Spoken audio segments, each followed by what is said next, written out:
बारामती शहर उपाध्यक्ष पदाचा आज तुम्ही राजीनामा दिलाय पक्षाचा. काय कारण राजीनामा? अ, मी बारामती शहराचा उपाध्यक्ष होतो. अ, नुकत्याच झालेल्या बारामती नगर परिषदेच्या सार्वत्रिक निवडणुकीमध्ये पक्षाच्या उमेदवारांचा पराभव झाला. त्याची नैतिक जबाबदारी घेणं गरजेचं होतं. कुणीतरी नैतिक जबाबदारी घेणं गरजेचं होतं. एक उपाध्यक्ष म्हणून मला तसं वाटलं, की बाबा उमेदवारांचा पराभव होणं हे काय पक्षाच्या भवितव्यासाठी चांगली गोष्ट नाही. त्याची नैतिक जबाबदारी घेऊन मी पक्षाचा राजीनामा देत आहे. बरोबर. आता तुम्ही राजीनामा दिलाय, मात्र तुमच्याकडे तुमच्या घरातून उमेदवार पण होता. तुम्ही ऐन वेळेस माघारी पण घेतलेली होती आणि योगेंद्र पवारांनी आरोप पण केला होता की 20 लाख रुपये घेऊन माघारी. बरं झालं हा प्रश्न विचारला तुम्ही मला. युगेंद्र पवार किंवा युगेंद्र दादा अतिशय चांगलं नेतृत्व आहे, उगवतं नेतृत्व आहे बारामतीचं. परंतु त्यांच्या भोवती ज्यांनी कोंडाळं केलंय, ते कोंडाळं त्यांच्यापर्यंत योग्य योग्य माहिती पोहोचवत नाही आणि त्याच्यातून त्यांनी गैरसमजातून ते वक्तव्य केलेलं आहे. असे पैसे कुणाला जर भेटले असते तर ती निवडणूक लढलेच असते ना. आता काय तुमची राजकीय पुढची वाटचाल कशी असणार आहे काय? हे पहा, मी डॉक्टर बाबासाहेब आंबेडकर सोशल फाउंडेशनचा महाराष्ट्र राज्य संस्थापक अध्यक्ष आहे. मी याच्या अगोदर देखील सामाजिक कार्यातून सक्रिय होतो. इथून पुढेही माझ्या संघटनेच्या माध्यमातून मी सक्रिय राहणार आहे. राजकीय पद सोडण्याच्या पाठीमागची भूमिका आज तुमच्या समोर मी विशद केली. तर नगरपालिका निवडणुकीमध्ये पक्षानं जी ताकद द्यायला हवी होती ती ताकद दिली नाही, अशी चर्चा आता तुतारीची जी काही राष्ट्रवादी शरद पवार गटाचे कार्यकर्ते यांच्याकडून केली जाते. तुम्हाला खरंच वाटतं असं की पक्षाने खरं नगरसेवक पदाचे जे उमेदवार होते त्यांना ताकद दिली पाहिजे होती, या ठिकाणी प्रचार सभा व्हायला पाहिजे होत्या? हे पहा, मी एक छोटासा कार्यकर्ता आहे. मी एवढं सांगेन की युगेंद्र दादा अतिशय चांगल्या निर्मळ मनाचा माणूस आहे. त्यांना त्यांच्या ज्येष्ठांनी ताकद दिली नाही, जर असं जर म्हणत असाल तर ती योग्य गोष्ट आहे असं मला वाटतं. मला वैयक्तिक वाटतं.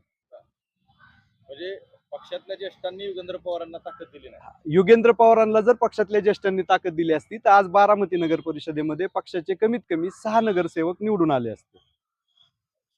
म्हणजे सरळ तुम्ही थेट आरोप सुप्रिया सुळे आणि शरद पवारांवर करताय. मी कोणावर आरोप करत नाहीये. आता पक्षाचे ज्येष्ठ म्हणल्यानंतर मग ते महाराष्ट्राचे आमचे प्रदेशाध्यक्ष पण त्यात येत आहेत. सुप्रिया सुळेच येत नाहीत. सुप्रिया सुळे आपल्या भागाच्या खासदार आहेत. हो, बरोबर. पण मग इथं तुम्हाला असं वाटतं का की इथं मिलीभगत झाली अंतर्गत, ज्या आरती वरिष्ठांनी ताकद दिली नाही त्या आरती नाही, सुप्रिया सुळे वरिष्ठांचा बारामती शहराकडे बघण्याचा दृष्टिकोन काय होता हे पहिल्यांदा समजून घेतलं पाहिजे. मग तुम्ही म्हणताय त्या गोष्टीला मी उत्तर देऊ शकेन. कसं काय होतं? तुम्हाला काय वाटतं, काय वरिष्ठांचा दृष्टिकोन होता बारामती शहराकडे बघण्याचा, बारामती नगर परिषदेच्या निवडणुकीकडे बघण्याचा? तसं पाहायला गेलं तर आम्ही सगळा विश्वास किंवा आम्ही सगळा जो काय भिस्त जी ठेवली होती ती युगेंद्र दादांवर ठेवली होती. युगेंद्र दादांनाच ताकद मिळाली नसल्यामुळे युगेंद्र दादा खाली ताकद देऊ शकले नाहीत कार्यकर्त्यांना, असं मला वाटतं. कुणी योगेंद्र पवारांना ताकद दिली नाही? प्रदेशाध्यक्षांनी दिली नाही, शरद पवारांनी दिली नाही, की सुप्रिया सुळेंनी दिली नाही? तुम्हाला काय वाटतं? व्यक्तिगत तुम्ही अनेक वर्षापासून चळवळीत काम करताय, तुतारीचं पण काम गेल्या लोकसभेपासून तुम्ही प्रामाणिकपणे करताय. काय वाटतं नेमकं तुम्हाला, योगेंद्र पवारांना नेमकी ताकद कुणी दिली नसावी? हे पक्ष ज्यावेळेस तुम्ही एका राजकीय पक्षाचं नेतृत्व करता त्यावेळेस अशा गोष्टी सांभाळून घेणं खूप गरजेचं असतं. कदाचित दादा नौखे असल्यामुळे त्यांना ह्या गोष्टी कळाल्या नसतील. तुम्ही आता पद सोडलेलंच आहे, तुम्ही आता कुठल्याही पक्षाचे सदस्य नाही.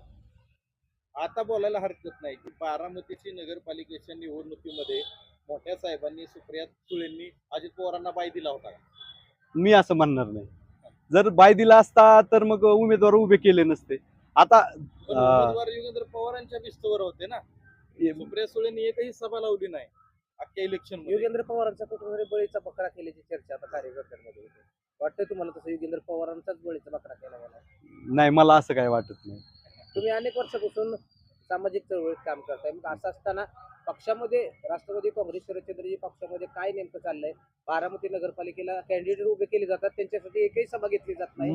मला प्रामुख्याने एकच गोष्ट सांगायची की योगेंद्र दादांच्या भोवती जी कोंडाळं झालेलं आहे, जे काही 4-5 कार्यकर्ते दादांच्या भोवती राहून दादांपर्यंत चुकीची माहिती किंवा त्यांना मिसगाईड केलं जातंय बारामतीच्या राजकारणासंदर्भात किंवा बारामतीतल्या लोकांच्या काय म्हणता येईल त्याला, की दादांपर्यंत चुकीची माहिती पोहोचवली जाते.